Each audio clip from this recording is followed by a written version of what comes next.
P-Square. Hey. Hey. Allez. Allez. Allez. Allez. Let's go. Maqueto António, de nacionalidade angolana, que tinha em sua posse mais de 5 milhões de dólares. Já o cidadão Jean Nanguebele, do Congo Democrático, fazia-se transportar nesta viatura com cerca de 600 mil dólares. Foram detidos cidadãos Maqueto Antônio, de nacionalidade angolana, na posse de 5.299.469 dólares americanos.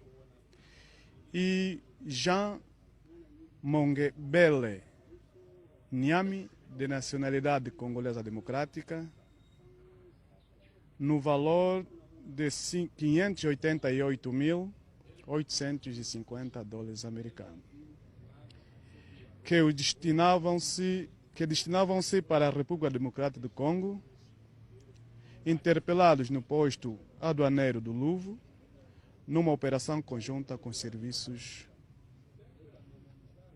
aduaneiros das alfândegas.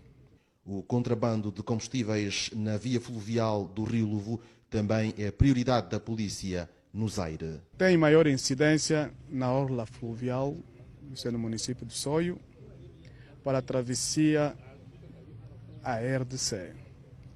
Durante os últimos meses, foram apreendidos pela Polícia Nacional mais de 170 mil litros de combustível transportados em pequenas embarcações. P-Square.